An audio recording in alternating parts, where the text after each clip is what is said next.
NIA NSG পৌঁছেছে, হায়দ্রাবাদ ও সাইবারাবাদ পুলিশও তদন্ত শুরু করেছে।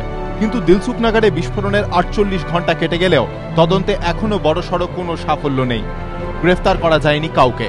তবে এর মধ্যে আসার খবর একটাই, সিসিটিভি ফুটেজ। দিলসুখনগরে বিস্ফোরণ স্থলে লাগানো সিসিটিভি ক্যামেরাগুলি ঠিকঠাক কাজ করছিল বলে দাবি করেছেন পুলিশ কমিশনার। সেই ফুটেজ থেকে গুরুত্বপূর্ণ কিছু সূত্র পাওয়া গিয়েছে বলে জানিয়েছেন তিনি। CCTV camera which was at the spot at Dilsuknagar has been functioning till about 8:30 p.m. the day before yesterday. We have the footage from that camera which we are analyzing. এদিকে এদিন হায়দ্রাবাদের পুলিশ কমিশনার স্বীকার করে নিয়েছেন 15 ফেব্রুয়ারি তাদের সম্ভাব্য হামলার বিষয়ে সতর্ক করে দেওয়া হয়েছিল, সেই মতো নিরাপত্তাও বাড়ানো হয়েছিল। দিলসুখনগর যে ইন্ডিয়ান মুজাহিদিনের নিশানায় ছিল, 2012 তিহার জেলে বন্দী আইএম জঙ্গিদের জেরা করেই তার আঁচ পাওয়া গিয়েছিল বলেও স্বীকার করেছেন তিনি। 15th of November, our own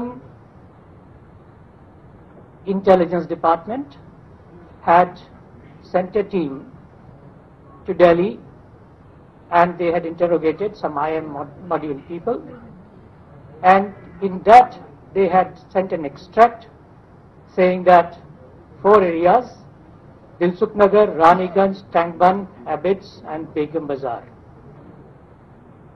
they were earlier recceived by those people.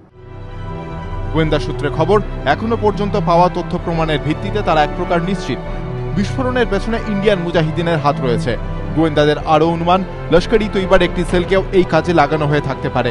ঘটনার দিন সন্ধে 6:20 নাগাদ সাইবাবা মন্দিরে গিয়েছিলেন হায়দ্রাবাদের পুলিশ কমিশনার অনুরাগ শর্মা, তাই মন্দির চত্বরে কড়া নিরাপত্তা ছিল। গোয়েন্দাদের সন্দেহ, এই সুযোগে বেঙ্কটাদ্রি ও কোনার্ক থিয়েটারের সামনে বিস্ফোরণ ঘটায় জঙ্গিরা। তিহার জেলে বন্দী মকবুল ও ইমরানকে জিজ্ঞাসাবাদ করা হচ্ছে। 2007 সালে মক্কা মসজিদ বিস্ফোরণে আহত হয়েছিলেন আব্দুল ওয়াইসি মির্জা নামে এক যুবক। দিলসুখনগরে বিস্ফোরণেও জখম হয়ে হাসপাতালে ভর্তি তিনি, তাই তার বয়ানও তদন্তের ক্ষেত্রে গুরুত্বপূর্ণ বলে মনে করছেন গোয়েন্দারা। বিস্ফোরণে ব্যবহৃত অ্যামোনিয়াম নাইট্রেট কিভাবে জোগাড় করা হয়েছিল তাও খতিয়ে দেখছেন গোয়েন্দারা। রাজশ্রী দত্তগুপ্ত, এবিপি আনন্দ, হায়দ্রাবাদ।